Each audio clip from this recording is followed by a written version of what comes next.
Welcome back to another episode of What's Up Prof. Hello, Walter. Hi, Martin. We are doing some news articles again. I see your titles are getting shorter and shorter. One of these days it's going to be a 2-letter word or something. It's going to be an essay. Yeah. Oh, you're actually sarcastic with me. Yes, absolutely. Well, the reason why I did it like this is so that we can know what it's all about. Yes, and it's also good for the internet. Then they know what the buzzwords are. Correct.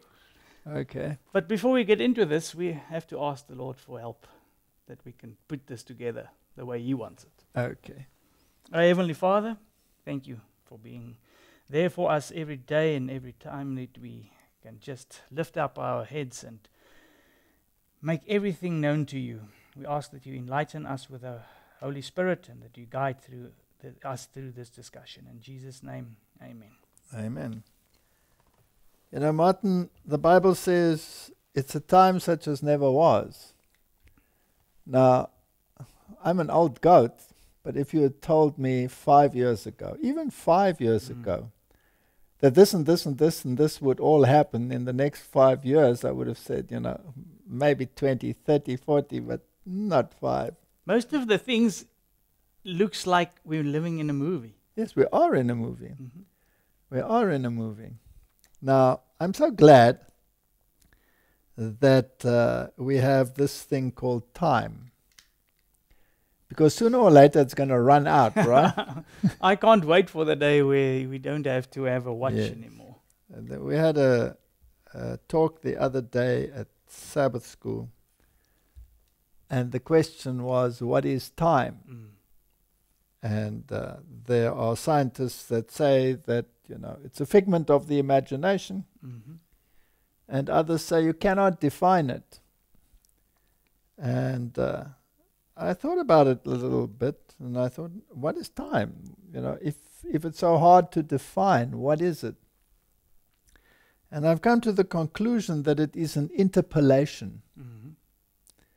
In German you would say ein Einschub. Okay. Something that has been shoved in. That's it. Something that has been shoved in. Shoved into what? Shoved into eternity. Yes. So you had this dimension of eternity, and then you had this interpolation, this Einschub, this shove in, this wedge called time. So in other words, God created time, and then He created the planet with moon and stars and sun to set times and seasons. Obviously, there must be a purpose why there should be time, why there should be this interpolation. And obviously, the only solution to that is it's to deal with the sin question.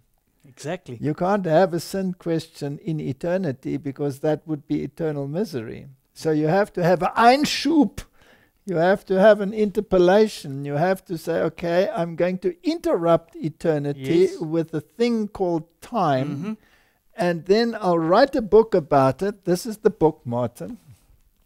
And I'm going to tell you exactly what's going to happen in this interpolation. In this time. In this time slot. And if you don't believe me, then check after the event has taken place, because God says, see, I tell you ahead of time so that when it does happen, you will believe. And then He tells you what it's going to be like. And He tells you in Matthew what it's going to be like. And then He tells you in Daniel ahead of time what the political situation and the religious situation is going to be. And then He tells you in the book of Revelation exactly what is going to happen. And then people will still not believe. No. So what's the point?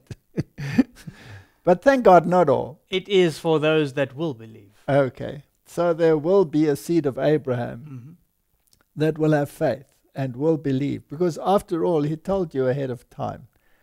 But some of the things He tells you ahead of time are so improbable that you think they will not happen. That's the thing. But here they're happening. And it's happening. And a lot of people don't like to hear that we're almost at the end of time. I cannot wait. I'm so glad. The longer your titles get, Martin, the better it is for us. It's going to be, like you said, essays pretty soon. Okay. And you know what's the sad part? I couldn't even fit everything in here. What? All right. So basically, the longer the title gets, the more prophetic fulfillment we have. It's all linked to prophetic fulfillment. Okay. So this is what we're all talking about. So a time of trouble such as never was. And if it was never like that before, it must be pretty bad. In other words, everything that is practiced everywhere, all over the world, I'm talking about the evil one, he's going to throw the book at us. Yep. He's got his book of notes, and that's more than an essay long, and he's going to throw it at the world. I think he's busy. We can see it and feel it. And we're not even talking about some of the issues, right? So you've titled it Cyber Attacks, Grid Failures, Climate, Religion, Gender, War, and Religious Upheaval. And again, these are just events. That's it. Don't get sucked into one of these. Exactly. These are just events. Look at the events, but always bear in mind, where's it heading? And the greater the events and the more cumulative they become, the more likely it is that people will shout, enough already, let's get a solution. And the solution is, peace at last, and then you have destruction. Chaos. That's basically it. Why should we continue and show all this stuff? No, we can let it play and we can leave. Okay. All right, see you next time. All right, let's have a look at what they're saying. New York Post, 400,000 gallons of radioactive water leaked from Minnesota nuclear plant. At least 400,000 gallons of radioactive water leaked from a Minnesota nuclear power plant in November, but officials only publicly revealed the spill on Thursday. So they're keeping a lot of this stuff hush. It's amazing. That's why I put in a few of these. Usually, it will be all over the news when something like this happens. But now, there's more and more things happening that are disturbing, but it isn't brought to the attention of the people. All right, here's a thought, Martin. The spirit of prophecy says that calamities will increase. There will be fires, there will be storms, there will be collisions and calamities on the great lines of travel. Ships will go down, trains will crash, aeroplanes. She never spoke about those, but the great lines of travel include aeroplanes, will crash. And, technology has come to a point where none of this should actually happen. It should be so organized that trains should never collide. I mean, they have sensors to tell you when a train gets a wobble, they should be able to brake and stop and all of these things. But then, if that system breaks down or you have a cyber attack, couldn't you have calamities like you have never imagined could happen? Absolutely. It will be a very, very dark day when all of that happens. Yes, and recently when they shut down all flights in the United States because there was a hiccup in the system. Imagine if that hiccup takes place while everything's in the air. Well, could be interesting, right?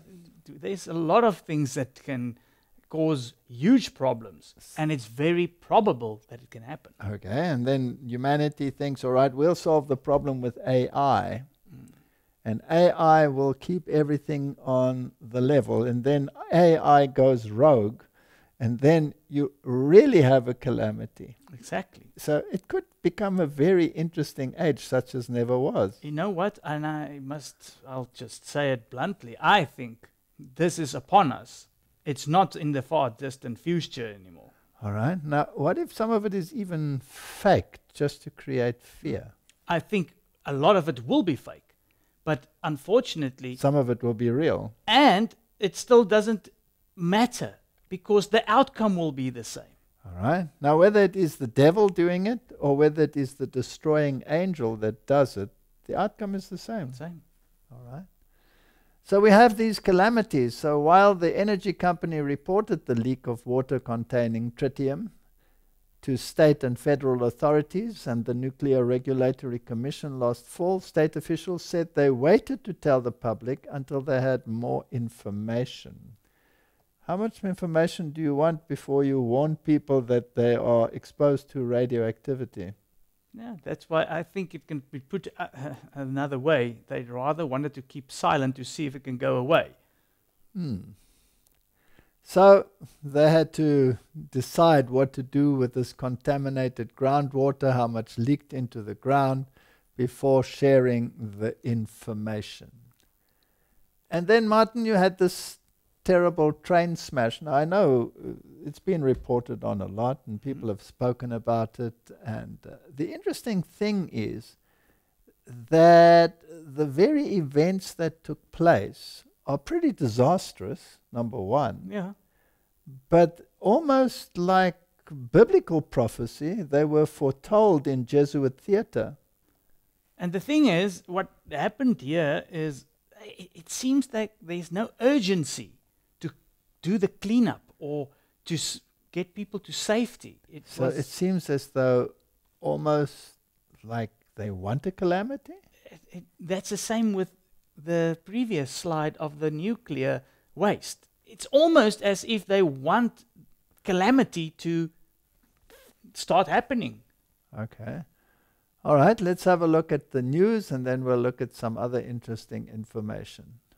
The train derailed on February 3rd at 8:54 p.m.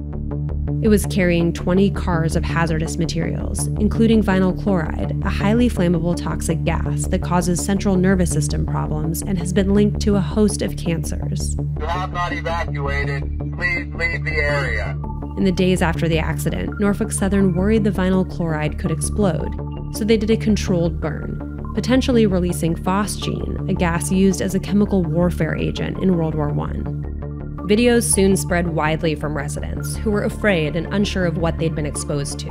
It still smells like a chlorine and leaves like a bad taste in your throat.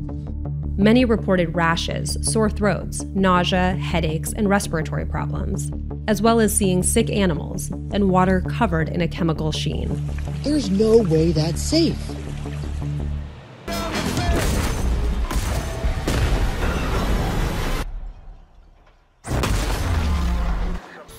They're calling it the airborne toxic event. We won't come this way. Will we have to leave our home? Of course not. How do you know? I just know. Okay, what if it's dangerous? Evacuate all places of residence. That white noise movie is fascinating, isn't it? Can you believe how similar even the footage is? Absolutely. Now, what's fascinating, Martin, is those chemicals, I mean, they are chemicals that were used in chemical warfare, Yes. right? And they're being transported by mega corporations and companies that own these things, that have their fingers in virtually every pie that you can imagine. And when you look at the way in which they reacted and how casual the government official was, Exactly. let's not say too much about him, except that he had strange shoes on.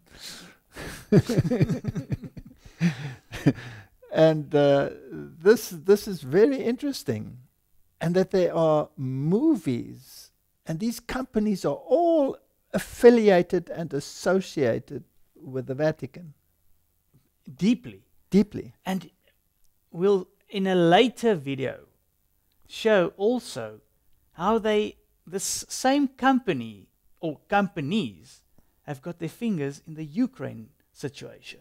Yes, absolutely. This is so fascinating. So it could just be an accident, but it was foretold with such accuracy that one is interested. And just the connections, who owns what, Yeah. and how it was done is interesting, to say that. Let's just leave it there. Let's leave it there. But I was just thinking, what did you start off with? telling us that time, God showed us in the Bible ahead of time what's going to happen. Now, isn't it interesting that maybe the adversary is trying to do the same but through movies? Yes, because that's his mouthpiece. He doesn't have a word. He doesn't have one. That's his mouthpiece, yes. Yes. So the movies, the Jesuit theater, is his mouthpiece. Now, Martin, if you jump from an accident in the United States of America and you jump to our part of the world, which is as far away as you can possibly get, then we are expecting food and water shortages. Now, what's interesting is that it's not on our news. It comes from the United States that is warning its citizens in the country. So I think let's go and do a campaign in Namibia, just for a little while. Yeah. Okay. The United States government has warned its citizens in South Africa to stockpile 3 days' worth of supplies, including non-perishable food, 3 liters of drinking water per day, and medicine and first aid supplies. In addition to stockpiling food and water, the embassy offered the following guidance: have a communications plan for when there is no or limited power, cell phone battery, additional charging cords. How are we going to get Up Prof out when all this crashes? We'll leave that to God, right? Exactly. All right. Ensure that you have the necessary medicines, memorize family members' phone numbers, identify safe areas, store flashlights, batteries, etc. And this comes from the U.S. Embassy. Isn't that interesting? And this comes from the embassy. So the embassy advisory comes after the U.S. government told businesses and financial institutions operating in South Africa to start thinking about a total grid collapse. Well, Martin, we are expecting a total grid collapse in this country. And I'm always surprised when I read overseas a tornado went through and, 100,000 people were without power. That's world news. And down for how long? Yeah. In our country, the whole country is without power. Exactly. Every day. And if you take Zimbabwe, it's half the day, every day, that they are without power. You cannot run an industry like that. No, we're off half a day. Yes. At this stage. Yes. We're on stage 4, 6 again. Yes. So we can expect great excitement. And how many promises were made that it will never happen? Well, many promises. Many promises. And then in the UK, there's a rationing of vegetable, and it's about normalization. So now they bring in what? Climate change. Climate change. Climate change. We've had too many things, Martin. We have to hone down. It's not a bad concept, really, to hone down. Why should they said at one stage, they said, why should you have so many choices of cheeses when 2 or 3 would be quite adequate? Well, that sounds a little bit Marxist to me. The past few days have seen certain fruits and vegetables rationed by major UK supermarkets. Aldi, Morrison's, Tesco, Sainsbury's, all of these. I think we showed this before, but just to show that it's as a result of pandemics, breakdown of supply routes, farming infrastructure, not enough fertilizer, and let's just ration. Yeah. Well, the interesting thing is now they want to give Brexit also the blame. Yes, why not blame Brexit? But the other side of the Brexit device is firmly set on blaming any shortage on the weather. So it's climate change or political change. Which one is it, Martin? Or is it both? Planning. Or is it planned? I think it's planned. Okay, so the real reason there are shortages, supposing there are real shortages, you see, even they are skeptical here. Not just psyop nonsense like the toilet paper fiasco at the beginning of the pandemic, is that one way or another they have been engineered. So, Martin, this is not a conspiracy, this is just an observation. That's a good point. And then we have World War II style rationing of food, fuel needed to combat climate change, academics claim in new paper. This is Fox News from this year. So Martin, are they preparing humanity for something? Yeah, conditioning. Isn't this called conditioning? Definitely. And then afterwards there comes coercion. All right. And it's researchers at the University of Leeds. So these are peer-reviewed articles that tell you that these things are going to happen. A top British institution wrote in the journal Ethics. Now, I don't need a peer-reviewed article to tell me that there will be famines. No, I can just read Matthew 24 and it'll tell me that. And I don't have to wait for confirmation from a peer-reviewed article. There's a difference. That one gives the wrong blame. They want to give a blame to something else. Ah, okay. The Bible talks about a total decay of moral values, and they talk about climate change. Yes. So the problem, of course, is policy and environment, that rationing has been wrongfully neglected as a policy option for mitigating climate change, arguing such an approach would be more effective than the slow, inequitable result from tax hike to promote a green agenda. So, Martin, are they pressed for time to bring it in rapidly? Yes. There's no time to hike the taxes and make people tighten the belt. Let's just bring in World War II rationing. Finished. And I think the thing is they've tried it for so... It's not going as quick as they wanted to. That's why it's going to this. So let's go that way. So Martin, what vehicle could be used to accelerate things? Cyber attacks. Aha, let's have a look. Hello and welcome. Let's take a look at our top story this hour. The UK organisations experienced an average of 788 weekly cyber attacks across 2022. This marks a 77% increase from the year 2021. Now, the new figures reveal the growing concerns of cyber threats. The increase in cyber attacks is largely driven by sophisticated ransomware gangs. Stock trading in London was plunged into chaos after reports of a Russia-backed ransomware gang attacking a company that plays a key role in Britain's financial system. Lockbit, the group behind the cyber attack against Royal Mail last month, targeted trading software provider Ion Group on Tuesday. The London-based company plays an integral role in the plumbing that underpins the trading of shares, debt and derivatives in the square mile.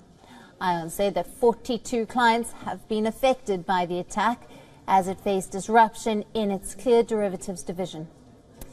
The attack comes just weeks after Lockbit forced Royal Mail to suspend international postage deliveries. Now, this left more than 500,000 parcels and letters stuck in limbo. Earlier, on the 11th of January, The Guardian confirmed that it was hit by a ransomware attack and that the personal data of UK staff members had been accessed in the incident. Now, these are not standalone incidents. Rather, these vindicate the precarious condition of cybersecurity in businesses across the United Kingdom. According to a UK government report published last year, almost every 1 in 3 businesses in the UK are experiencing data breaches or cyber attacks at least once a week. Now, this constitutes 31% of all businesses, and over a quarter of charities are suffering. The report shows that cyber attacks are becoming more frequent, with organizations reporting more breaches over the last 12 months. This is from National Review. For the second time in a few weeks, listen to this, a federal law enforcement agency suffered a serious cyber attack, and the U.S. Department of Health and Human Services warned that Russian-linked ransomware group called CLOP had reportedly taken responsibility for the mass attack on more than 130 organizations, including the healthcare industry. Ransomware attacks are now common as rainstorms. In a busy news cycle, you might not have heard, but 2 federal law enforcement agencies have had serious cyber attacks this last month. The government system that sends messages to pilots, called NOTAM, had gone down. And then the emergency backup system had also gone down. Now, the FAA claimed it first noticed this on Tuesday night. When the problem could not be fixed, the government issued a ground stop the next morning. That's what Pete Buttigieg said. He described the culprit here as, quote, a damaged database file with no evidence of a cyber attack. So to repeat, said Pete Buttigieg, there was no evidence of a cyber attack. And then the next day, last Thursday, we noticed that virtually the same thing happened in Canada. Well, that was very strange, because the US and Canada have separate aviation authorities. They're different countries, and each country uses its own software to route their planes. The systems are not linked to each other. And then we remembered that on New Year's Day, 2 weeks ago, something similar happened in the Philippines. Its air traffic control system also went down. For a time, no aircraft were allowed in Philippine airspace. Thousands of flights over Asia had to be rerouted. In the summer of 2020, UCSF Medical School paid more than $1 million in Bitcoin, and they paid it in order to get access to their own computers, which had been frozen by hackers. They were held up for ransom. Since the nationwide ground stop last Thursday, the price of Bitcoin has shot up about 20%. Is that a coincidence? Well, Martin, that's all very interesting. Now, the idea, of course, of Tucker here is that the Bitcoin shot up because it was used to pay ransoms. Mm-hmm. It's a currency of choice for those that require ransoms. It's a very interesting time that we are living in, but how many companies? 1 in 3? 1 in 3 every day. The statistics is actually scary because these type of things can lead to what we've heard the whole time speaking about grid failures. All of these things. All of these now, things. Didn't Klaus Schwab say that this was going to happen? Mm-hmm. So you have to be prepared. You have a lot of little ones, and then you can have a big one. So be prepared. All right, and we spoke in the beginning about the adversary's medium to warn people and to desensitize them and to inform them. And this film icon, Dennis Quaid, has captivated audiences with this kind of thing. It's interesting that in this video it says, great balls of fire. Does that remind you of a vision in the Spirit of Prophecy? Yes, of Nashville. Nashville. And pillar after pillar was struck and all of these interesting things. And of course that perfect replica of the Parthenon that is there consists of many pillars. And they put in that statue. We spoke about all of those things. But Hollywood is always a step ahead. Yeah, now so they again desensitizing you or getting you ready for what is probably about to come. Yes, and Simpsons and all of those are the prophetic mouthpieces of what is being planned while the two adversaries sit at the same table. But Dennis Quaid's now done something that nobody's ever been able to do. Scare the heck out of Jesse Waters. Quaid has a new documentary out, Grid Down, Power Up, which explores the frightening possibility of our energy's grid going down. Heat, gas for our cars, transportation for food restocking, all of it relies to some extent on electricity. But no one likes to focus on what could happen if it all suddenly is taken away.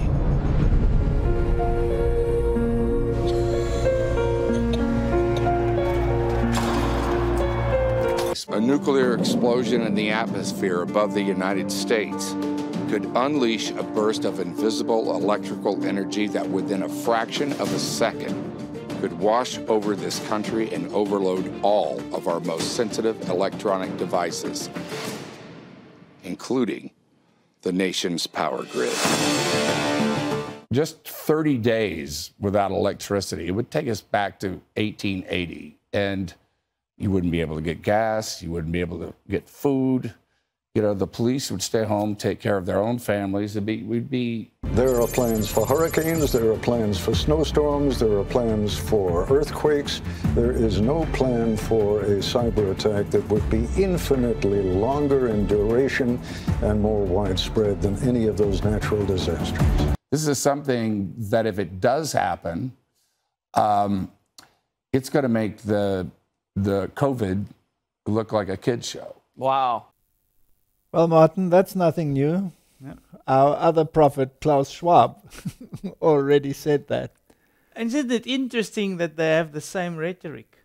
The same story. It's just part of the scenario.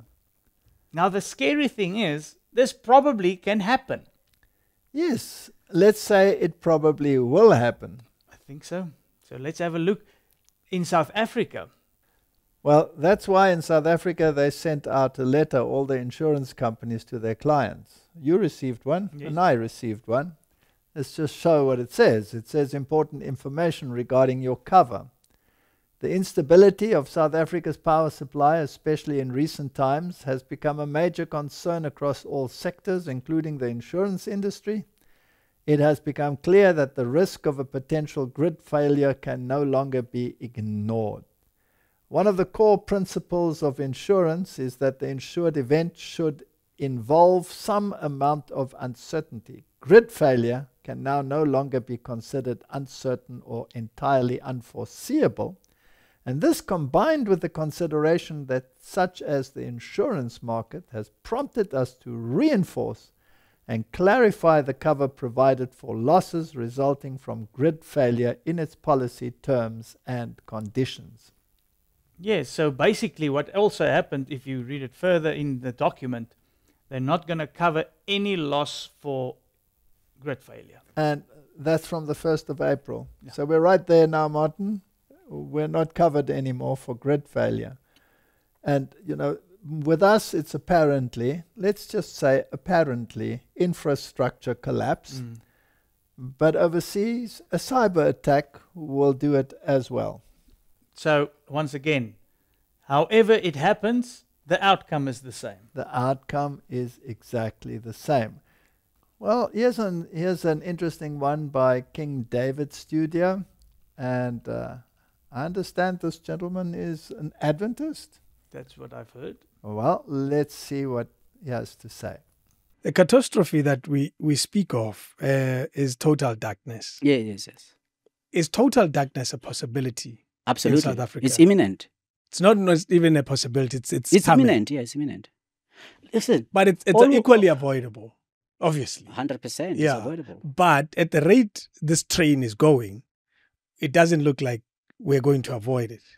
Yeah, I mean, right now, the analogy I would give is that we are all passengers in a brakeless bus that is driven by the board of ESCOM, the management, the government. But we are going towards a cliff. That's a problem. Can we confidently in this conversation say we are probably in our lifetime, you and I, going to experience total darkness this at year? Some point? You're saying this year? Yes. Not even in our lifetime? No, this year. What is total darkness in your definition? Nothing works. Nothing at all? Nothing. You can't transact. The banking system is down. The telecommunication system is down. Banking is telecommunication, by the way. So the telecommunication system is completely down. The water reticulation is completely gone. Yeah. Fuel transportation by pipeline is completely gone. Gas transportation, sewer treatment and sewer removal completely it stops. You can't bury. You have to bury the people if they die on that day. You have to bury them immediately. Yes, immediately, because then there is no backup. There is no fuel. No one can move anywhere. There's no food you can buy. There's processing no food of food is gone. The farmer hasn't got anything. The losses of all the fresh produce that currently is in any one place, within a matter of 2 days, all of it is gone fraught. And you're talking about the meat industry, which is the key source of protein for many people, whether talking about chicken, beef, or anything else. Everything else, hospitals. There is no hospital you can go to. There's no health care you can be able to access. There is no. Even the president will not have fuel for the helicopter to run anywhere. Now, Martin, these were people in the know. These are not just any people. And he paints a pretty bleak picture, and he foresees that it could happen this year already. And it sounds like a time such as never was. Imagine you take a modern society and you, in a day, dump it into the Middle Ages. Yeah. That is pretty chaotic. You know, there's many people that don't know how it feels to be able to walk to a door and there's a light switch on next to it and you just put it on. There's many people that don't know how it feels not to have that privilege. Yes. Well, we have been warned that a time such as this would come, and we have been told, get out of the cities because that's where the chaos will be the greatest, because there's no way of growing food and receiving supplies in those circumstances. So, you know, the Bible and the spirit of prophecy, they have warned us, and we had better take heed. Now there are circumstances like we are going to do a camp meeting in another country. What if you're trapped there? Well, that's God's problem then. That's God's problem, yes. But let us be found doing our work when the Lord comes. And let us have faith and let us act on his warnings. Because here we have a promise, even from the dark side, that these things will happen. How much more so should we heed what comes from the light side? That's so true. We've got, like we've mentioned, Hollywood, the prophet of the enemy, telling us this is going to happen. And we had God, the true prophet, telling us. Now, Martin, what is very important that we should understand it. When you study the prophecies in the Bible, they're linked to disobedience and moral decline. When you look at the reasons that the enemy gives, they're totally different. Yeah. In fact, sin becomes so paramount and so invasive, but it's never the fault of sin. It's always the fault of climate or some action or something of that nature. So here we have a very interesting double take, Martin. The Catholic Church is very involved in pushing the narrative of climate change. But here you had a cardinal, George Pell, who was not so convinced and actually spoke out against it. And you know, Martin, when someone has a voice which goes against the Roman Catholic narrative, it's always interesting to watch what happens to them. Yeah. Look at the news, and are they still active today? Have they been removed from society? Was it natural? Wasn't it natural? Were there accusations? You know, I don't believe anything anymore, basically, that comes out of the media. You have to read between the lines. Yeah, and you have to weigh up. It's like reading the Bible. If you take it out of context, you get something totally different. So let's see what he had to say.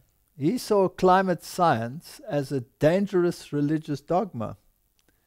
In the end, his hardline stance held the church back. The late Cardinal George Pell left a legacy of climate science denial, which in his later years became ever more distant from reality and the position of the Catholic Church. For decades, in newspaper columns and speeches, Pell popularized climate denial talking points to dismiss the science of global heating and to brand environmentalists as hysterical and in the grip of pseudo-religion.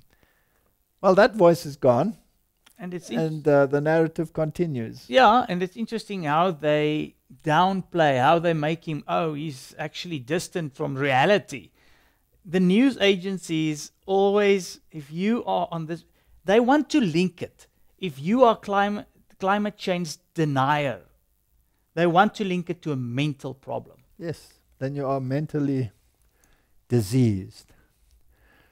And obviously, if you are on the same bandwagon, even if you have zero education in a particular direction, then you receive an honorary doctorate like Greta Thunberg. So we've gone from the sublime to the ridiculous. That's it, but not in anything. In theology? Yes, exactly. Why theology? What's climate change got to do with theology? That's the interesting link. Yeah, it's a pseudo-religion, like Pell said, actually. Yes, so he was quite right. So the Swedish climate activist Greta Thunberg is awarded an honorary doctorate from the theology faculty of the University of Helsinki. And the reason why she receives the award is that she has given us all a task that extends beyond our everyday choices through her action, the faculty explains. Now, Martin, this is so ludicrous that one wonders whether the people that decide these things are still in charge of all their faculties. Yeah, well put. You see, I know, it is ludicrous. But we've got a problem, like we've always said. This is reality. These people are making policies according to what, according to this. Now, interesting, Martin. Even if you are selling a lie, if you shout enough and carry on enough, it seems like the majority goes with the lie. They follow suit. They just follow suit. So, well, let's leave it at that. I really don't think we should actually read on, but you think we should, right? Just a little bit more. All right, let's read on a little bit more, just to get riled up. It is not about the combination of faith and climate, but about the link between Thunberg's climate activism and science. As faculty, we agree with the fundamental goals she propagates. At the same time, climate activism connects to theology in some sense. Nissinen, who is an expert in Old Testament studies, adds, the earth is God's creation and we care for it. There are already some texts in the Old Testament, for example in the prophets, that deal with climate change. Many things have changed since the Bible was written, but much is the same. Humans are the same, God is the same, the earth is the same, only the concerns are more severe. It is not the first time Thunberg has received an honorary doctorate. The Belgian University of Bergen awarded her in 2019. Shows she is accumulating them. Can you believe it? Yes, but this is very interesting. So the Bible is all about climate change. See where they... Now, this links on to where we will go next. The gender problem is also, what do they do with the Bible here in the climate thing? Yes. Turns it upside down. And let's turn the gender thing upside down as well. And humans have always been the same. Humans are the same. So there's no decline. Everything is the same. Everything has been. This is uniformitarianism. They should all become geologists and not theologists. Yeah, that will probably work. Now, seeing that Greta is such an authority on the issue, at the latest Davos, she was asked a few questions. So let's have a look how serious she was, right? Yes. Greta, how many times did you rehearse your arrest at the German coal mine?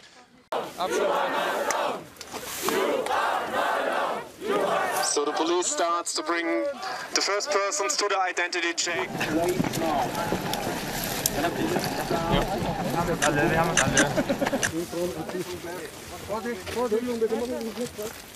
Wie sieht's denn aus mit der Badstraße?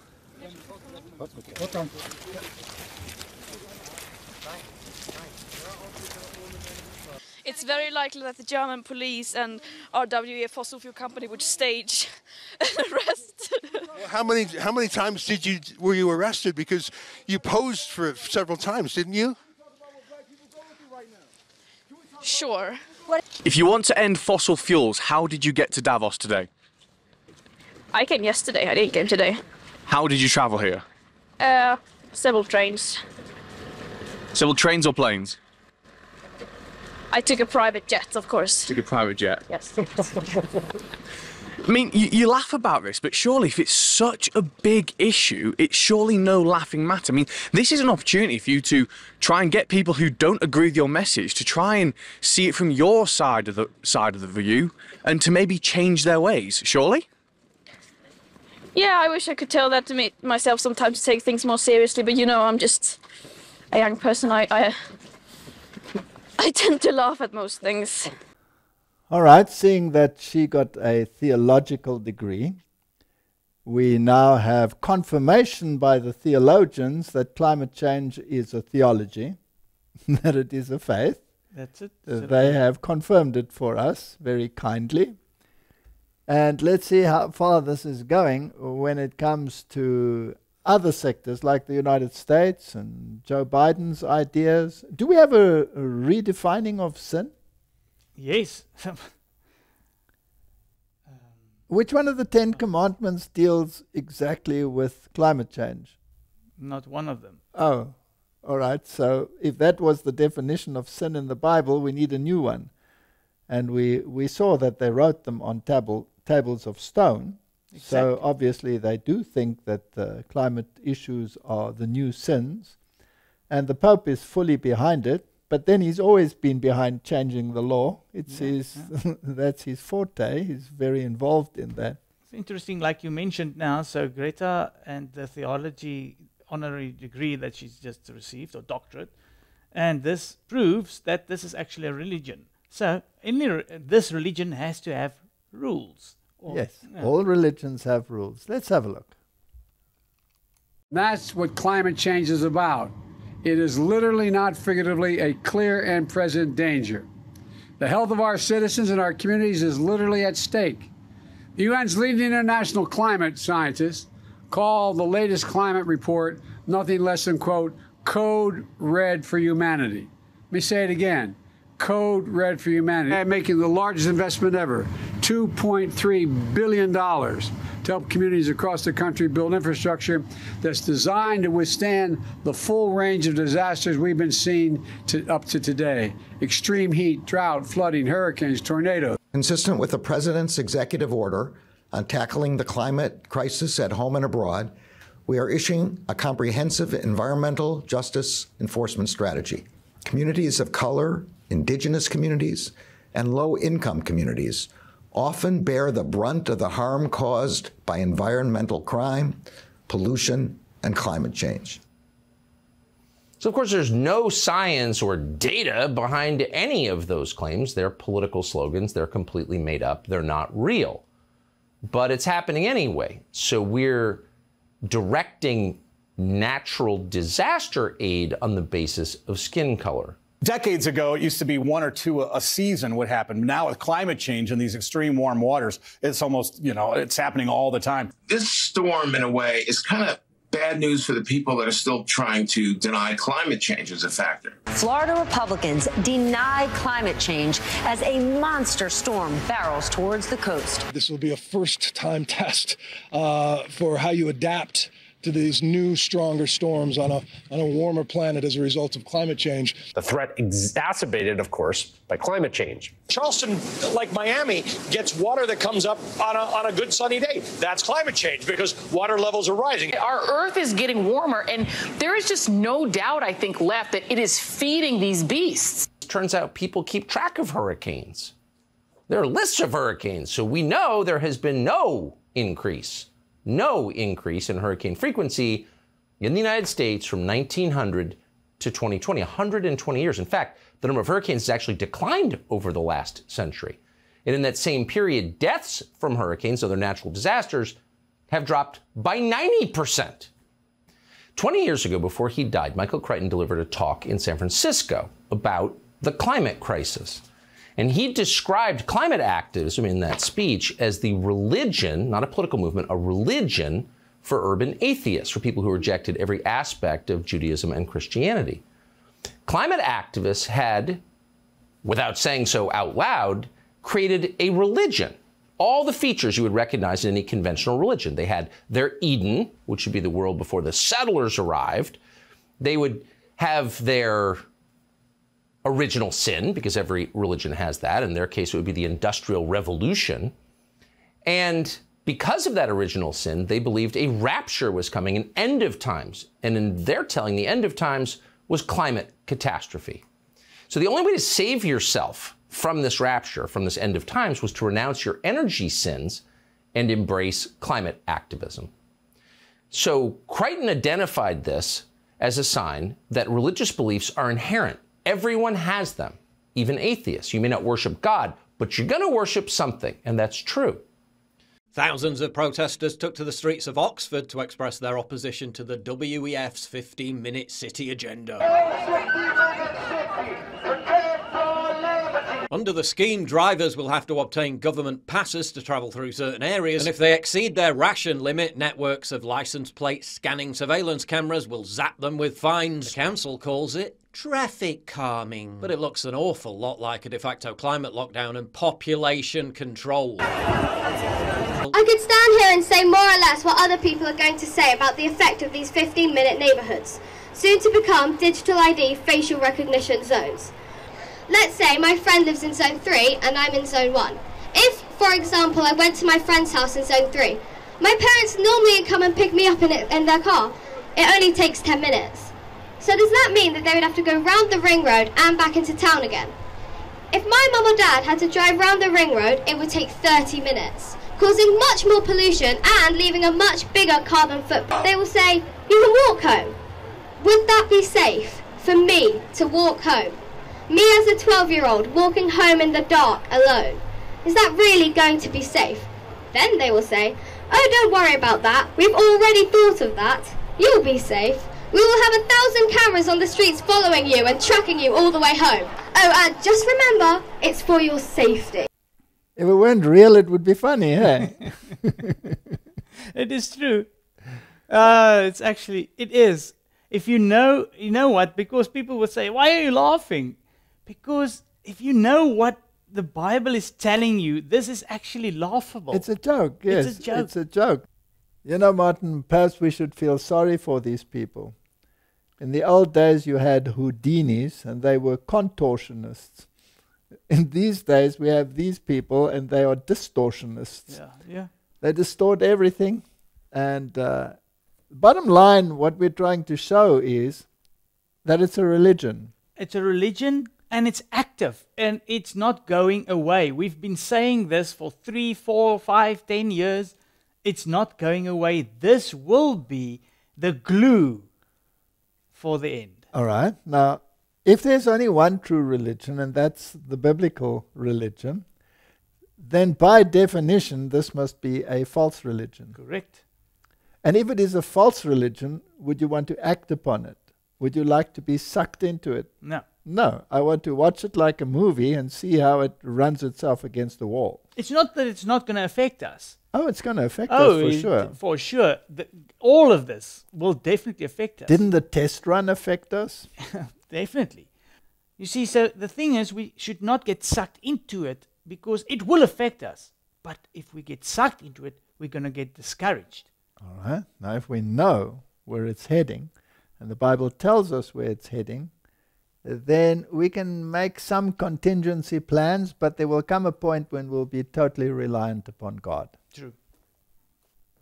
Now, a few years ago, there was a talk at the United Nations, and Rosalind Peterson addressed the United Nations, and she's actually concerned about climate change and all of these issues, but she also confirms basically some of the issues that are contributing it that they deny. Exactly. That they put forward as conspiracy theories. Correct. So, you know, you have to sift through these things, and when you and I would say something like that, they would say conspiracy theory. But here, it is being touted at the United Nations not as a conspiracy, but as a fact. Yeah. So what comes first, the horse or the cart? We are in a global drumbeat right at the moment, talking about climate change and global warming. One of the things that is affected by climate change is agriculture. But some of what we are seeing is man-made, but man-made in a different way than you may guess. Weather modification programs, experimental ones done by private companies, done by the United States government, done by states across the United States are underway. There's more than 50 of them in operation across the United States. All of these impact agriculture because they change the microclimates needed for agriculture to survive. None of these programs that I know of today, and this is all public record, are available at any time with oversight, agricultural oversight or public oversight. These programs impact agriculture, and there are programs around the world. International corporations are modifying our weather all the time, and they're modifying it in ways that cover thousands and thousands of square miles. Most of it is chemically altered, so that what happens is that we are putting chemicals, ground-based chemicals that are shot into the air, or chemicals coming from airplanes that change and modify our weather. One of the things that is impacting crop production right now in the United States and reducing photosynthesis, and also impacting the ability of solar power panels to generate the type of power that they should, is persistent jet contrails. NASA talks about persistent jet contrails as exacerbating global warming because they trap warmth in the atmosphere when they produce cirrus and man-made clouds. NASA also talks about that that these aircraft leaving persistent contrails are changing our climate. And when they change our climate to the degree that one jet can leave a persistent jet contrail, which will spread across our sky, which is a trail left by a jet, that trail can expand to 4,000 kilometers and last for 20 hours. This was unheard of in the early 60s and the 70s, and it wasn't until the late 1980s that there was a change and we started to have persistent jet contrails that persist. NASA studies show that part of our global warming problem could be attributed to these types of contrails and the jets that leave them. So one of the issues as we go through is, how do you like your skies, natural or man-made? And right now we are making man-made clouds. Conspiracy theories, Martin? Or can we say we told you so? Let's just leave it at that. Okay. People can make their own conclusions, right? So, Martin, we've come to the conclusion that we are dealing with a religion. We come to the conclusion that that religion cannot be a true religion. Yes. There are too many factors there that tell us that it is a fake religion. Now, we also have a situation in the world where moral values that are encased in the biblical narrative are under attack. Hugely so, yeah. So you have cyber attacks and you have moral attacks. Now, one of the moral attacks that is really riling up conservative thinking parents or religiously minded parents and people is the gender issue, which all of a sudden has become a great thing. Again, Hollywood has prepared the way, and Hollywood has introduced this idea in their sitcoms, in their series that they produce, in their movies that they produce. More and more they snuck it in. And eventually they didn't only sneak it in, they made it the prominent feature. That is true. And every movie that you can imagine must have at least a scene. And then they put it in subliminally into their cartoons, even for children. And you have all of these things. And then they brought it into the schools. They used to put it in subliminally in cartoons. Not so anymore. And then they brought it into the schools. And then they went a step further and they brought drag shows into the schools. And eventually people get so riled up that it can almost lead to a civil war. Is that so? I think it's not far off. All right. Now, we are thinking about biblical prophecy, and we always say this. Where is it heading? What is it doing? Is it going to make the pendulum swing to the other side and people say, enough, we're going to reinstate religious values that made this country great in the past, and obviously we're going down the tube, and that for every country in the world, because the same things have been going on worldwide. So we're going to look at the gender issue. We've done it before. We've insinuated many times. Let's look at some real things that are happening. So here you have an article where parents pull 4-year-old from church school for promoting gender identity lessons, cruel deception. Now, if it was a normal secular school, that would be something that you might expect, but now it's coming into church schools. And that really gets people upset because they think the church school should be a safe haven. Look, if you proclaim that you are a church school, then obviously there must be biblical teachings that you follow. Yes, and if those teachings are pretty straightforward and clear, which they are in scriptures, it takes some theological gymnastics to wrest them from their context and change it around. For example, saying that Paul says if you burn for one another, then get married, and that marriage, according to them, then would include any gender. Eventually, it might even include other things like marrying your pet. Yeah, that's actually ridiculous. Like they twist and fiddle with like Romans completely. Yes, and like that's across the board. Yeah, and nobody is. And when I say nobody, I mean nobody. No religious institution is going to be immune to this kind of attack. So Christian parents in the United Kingdom pulled their 4-year-old son from the Church of England school after its head teacher allegedly promoted gender identity lessons. So this is a primary school. It planned to teach young children from a book by Scott Stewart titled My Shadow is Pink, which they felt was inappropriate according to their legal counsel at the London-based Christian Legal Centre. Well, the title itself would be disturbing. True. So let's say that there is a reason for the concern. And here's another one. National transgender school shooter possibly targeted Christians over hateful rhetoric, senator says.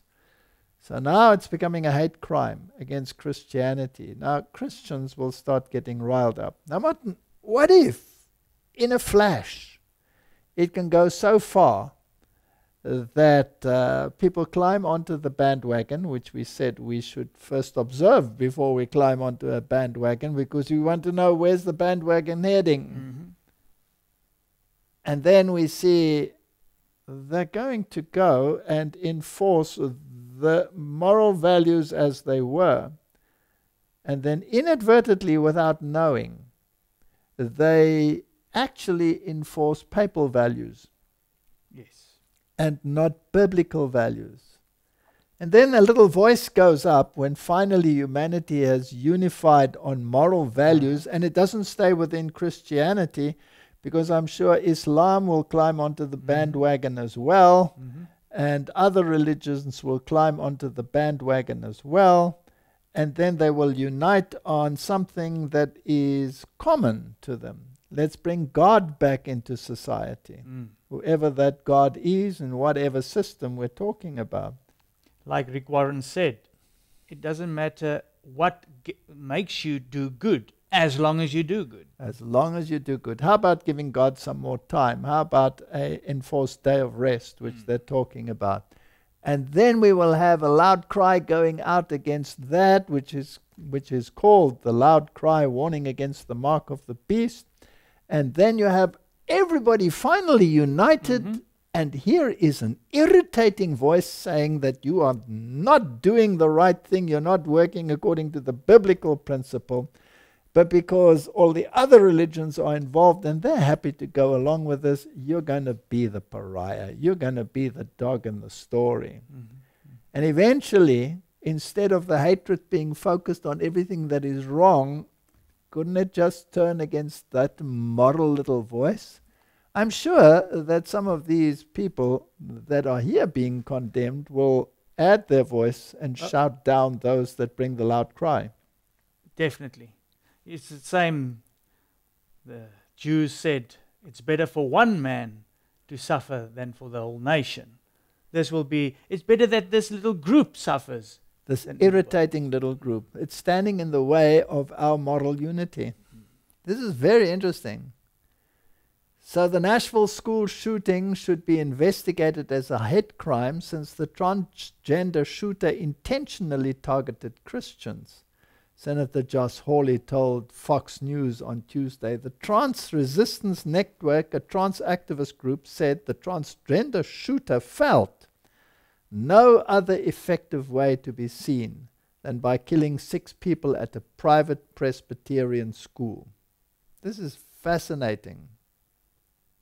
The Metropolitan Nashville Police Chief John Drake said Monday night that some believe the shooter held resentment for having to go to that school because Christian values are an affront to whatever is contrary to it, whatever that is. So Martin, this religious attachment, is it heading in a direction? It is, and it's so, it's one of the most sinister ones that Satan is coming up with. Because, like you've just mentioned, the thing is, it is immoral, but the problem is this is going to lead to a wrong outcome. Okay. Now, it can become so pathetic that they don't want to talk about a woman anymore. They don't want to define a woman or a female. It's now a birthing parent. Mm-hmm. And people are looking at this and they're joking about it because it's so ridiculous that it deserves to be joked about. But there's a serious element in it as well. And I mean, if it goes so far that you even identify as cat and you start putting litter boxes into schools, then, you know, if I were there, I would actually use them just to make everybody clean them up. It's such a ridiculous thing. But again, let's ask the question, Hollywood, did they prefigure it? Yeah. They've always. They know what's coming. All right. So their prophet, Jesuit theater, was on the ball and prepared the mindsets, even if it was for a laugh. That's it. They started off, you must remember, they started it off with a laugh. And then eventually, you mentioned earlier, sitcoms and everything, they started getting more serious with it. Till eventually now, if you are just trying to speak against any of this, then you are the enemy of the state. Yeah. Now, Martin, this was a Monty Python movie. This is years ago because John Cleese is very young here. And let's just look at this little discussion, which here is very tongue-in-cheek. Mm-hmm. But when you look at the reality today, we've moved from a joke to a reality. Isn't that so? It's true. Let's look at it. Symbolic of his struggle against reality. Well, Martin, perhaps we should give our friend in Australia who sent us that video a little thumbs up. It fits in quite well. Yeah, no. Yeah. Well, it's actually ridiculous if you just see how tongue-in-cheek this was, but how it became reality. Yes, absolutely. All right. So, Martin, let's get back to the serious side of this. Not what is happening, where's it leading? Mm-hmm. There must at some stage come a pushback. Yes. And people must be riled up enough to become involved in order to achieve that pushback. And it's going to be a moral issue. Mm. It's going to be a religious issue. We're going to go back to religious values. We're going to go pendulum swing. Let's see. Transposing America. That's the focus of tonight's angle. Now, as we just discussed, killer Audrey Hale was living in a sick fantasy world, one that was affirmed and celebrated by modern culture. The fraudulent construct that boys can become girls and girls can become boys. In her twisted mind, her mortal enemies are those who do not affirm her imaginary identity. In this case, her old Christian school and her family. And thus, she goes and blows away 6 innocent people, including 3 small children. Now, the knee-jerk political response is very predictable. It's to blame the gun culture, urge that AR-15s be banned. But this avoids the undeniable truth that the left has created a world that has our young people on a collision course with reality. Media outlets, which are supposed to be interested in actual facts, are oddly subdued about the prospect of learning more about the killer's motives. Now, we have no idea what was in Ms. Hale's mind, why she targeted the Covenant School, but it is clear that if this is a case of anti-Christian hate, we all should know all about it, including how it was inspired. Unstable people are especially susceptible to poisonous ideology. We already know that some of the left's radical fringe groups are viciously anti-Christian. Now look at how they attacked churches and pro-life centers over the last few years. And there's a trans day of vengeance planned for this Saturday. Menacing videos are being posted online to promote it. Now, not a peep about this from the DOJ, of course. And this week, Merrick Garland refused to address even a possible hate crimes angle in this Nashville shooting. Do you plan on opening a hate crime investigation for the targeting of Christians? The FBI and ATF are both on the scene, working with the local police. As of now, motive hasn't been identified. This is about politics, pure and simple. Now, Democrats have invested a lot in the storyline that white American Christians are the most dangerous people on the face of the planet. Remember, that group, they're the real enemies. You have these young people who've organized online who call themselves America First. Really, I view that as a slogan, as a way to say we are white nationalists. Christian nationalists believe the United States was established as an explicitly white Christian nation, and any threat to their agenda must be stamped out, even if that means violence. You're talking about people who believe in ethno-state or a religious theocracy. We are indeed at a tipping point. I know a lot of people say that, but we're at it. We have no time to argue about the obvious or deny basic facts or pretend we're living in a fantasy world where, one sex can become another sex. We can't allow charlatans to divide us. Hard work, family, faith, and patriotism is what will save us. They always have. Martin, her final words sum up our entire position. That's exactly. So you can look at all of this and you can, Scott, everything gets riled up in you because of all of this. But then you should listen to what she said last. And this is what our position has been the whole time. This is our position. Where is it heading? We're going to have a pendulum swing. So just to make clear, we're not agreeing with what she said in the end.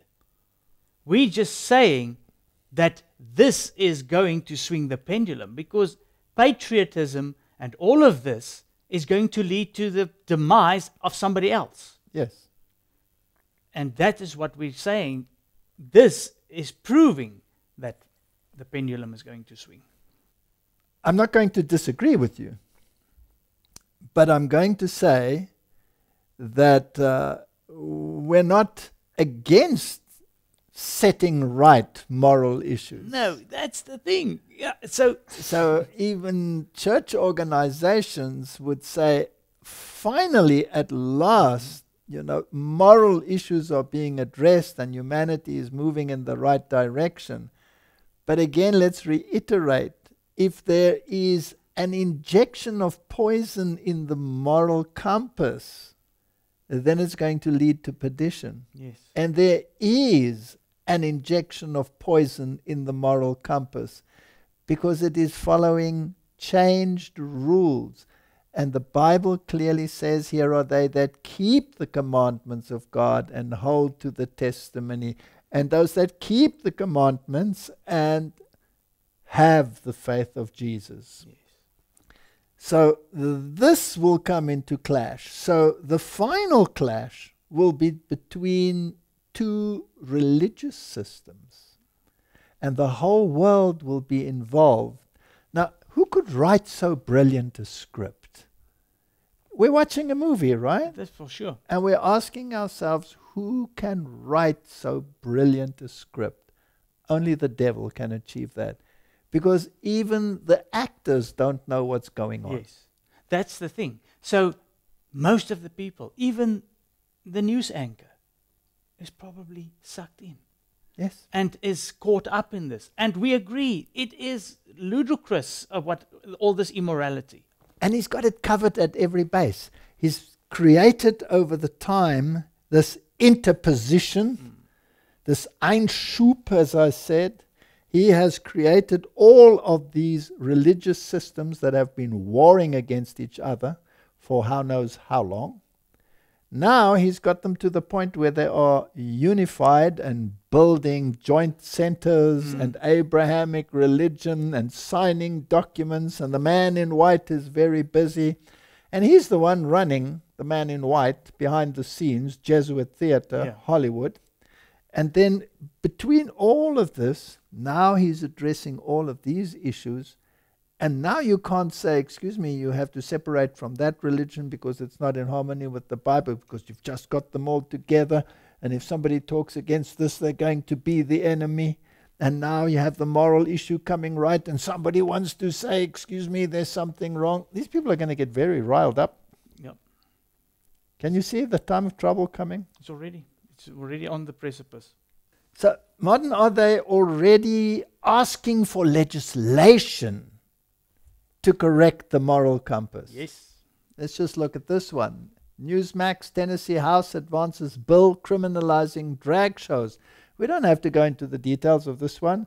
They're already proposing legal action and laws to combat it. Yes. It must go in a direction. It will go in a direction, that's for sure.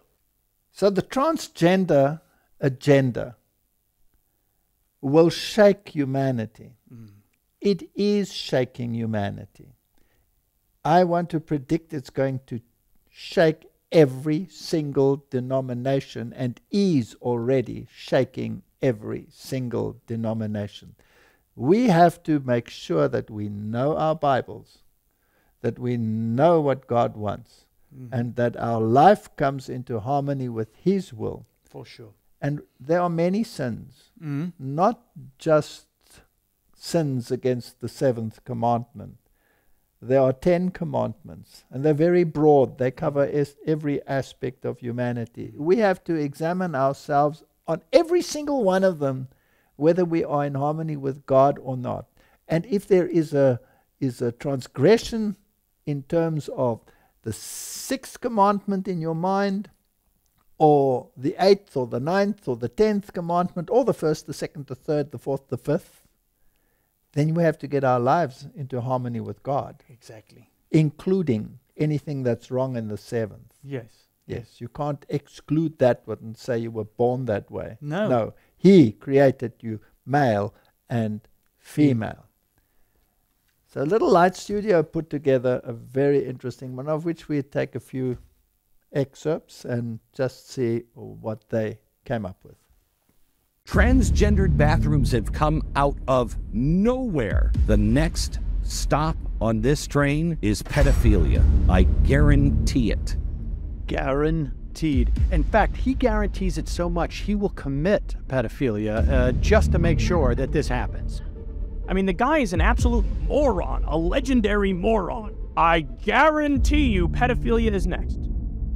Dr. James Cantor of CAMH, I recall in an interview with the Toronto Star, referred to pedophilia as a sexual orientation.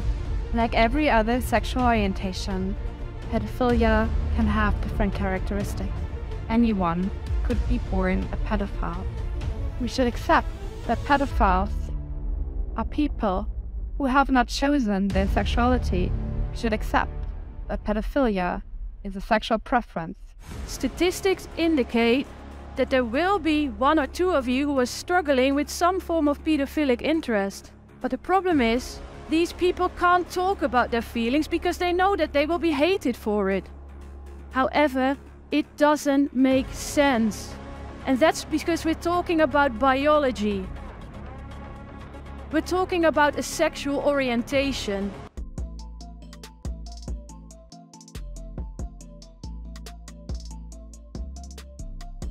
If you want to be a drag queen and your parents don't let you, you need new parents. Are there children inside? Yeah, there's 3 or 4 of them.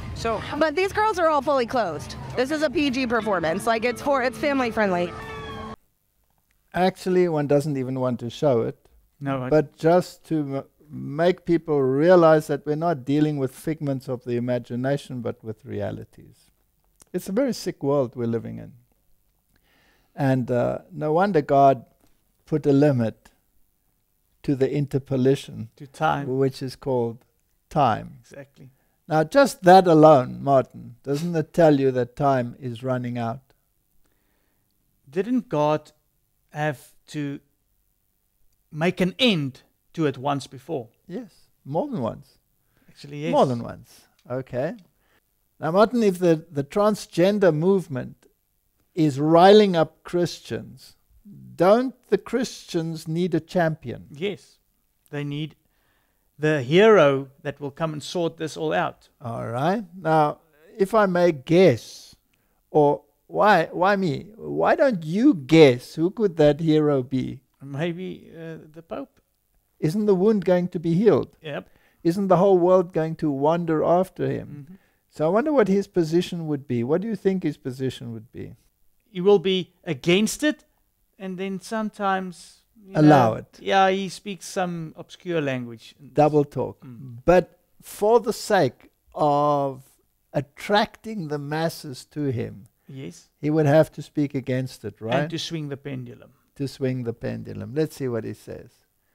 So, gender ideology is one of the most dangerous ideological colonizations. His comments echo previous statements condemning transgender ideology as a fundamental disorder being forced on the youth. Do you think that'll go down well with the Christians? Yes, very good. Okay. Because now, but it won't go off well with those people that were mentioning it as a sexual orientation. No, it won't go down well with them at all. He made these comments during an interview with an Argentinian newspaper, and he was asked, why is it dangerous? He continued, because it blurs differences and the value of men and women. All humanity is the tension of differences. It is to grow through the tension of differences, the Pope said.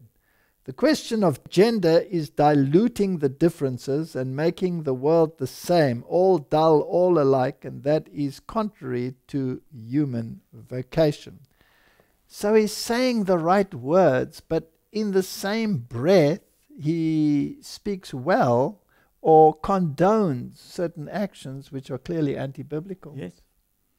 So without laboring the point, there must be constant media efforts to drive the point, to irritate those that want to take a stand. And one of them is this UK woman who was arrested for silently praying. She was arrested for what was in her mind, and then she was released, and then she was arrested again. That must rile up the people. Yeah, I'm sure, especially when you had a judge setting her free. All right, so the next point is a high school football coach was fired for a prayer that he did, and so he went to court and he won the court case. Yes. So these are issues that are constantly coming out in the media, reminding people that there is a war against religious values, and people are getting riled up. Isn't that going to make the pendulum swing? It's starting. It's really starting. The next thing you have is sports stars, and there are many of them. Here's one goaltender, James Reimer, who refused to wear a pride jersey, and they will say, wonderful, and many will be riled up, and they're trying to bring people to climb onto this bandwagon, this train that is picking up speed. And almost like that other guy said, doesn't have any brakes. It doesn't have any brakes. Now, do you remember that in the Spirit of Prophecy there was this dream of the train that was picking up speed, and that the captain in the front, the conductor, Satan, and the one controlling the steam engine was Satan himself. So, Martin, people are beginning to stand up, and they're saying, I'm not going along with this agenda. And they will get followers. And then the pendulum will start swinging. And once that pendulum swings, and a little group stands up and says, we are in accord with your values, But Yes, but there's a problem. And then you point out the problem. Transgression of God's law, following the beast, yes, and his values rather than the moral dictates of God. Here are they that keep the commandments of God, hold to the testimony of Jesus. They will be an irritation. And eventually, all that anger will be swung and directed at that small group. Yeah.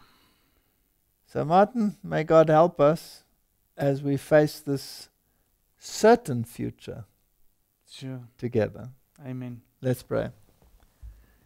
Heavenly Father, the world is on an express train to perdition. And help us, Lord, to focus on why you have given the last message of warning in Revelation to people so that they may present it to the world, so that eyes may be opened. Now we know, Lord, that in the loud cry, many will respond. And sadly, many of those will take the place of those that leave the ranks of those that should know better, who have allowed ideologies to infiltrate into their own minds. Please help us to be effective in bringing the last message of warning to the world, and make us part of the loud cry is our prayer in Jesus' name. Amen. Amen.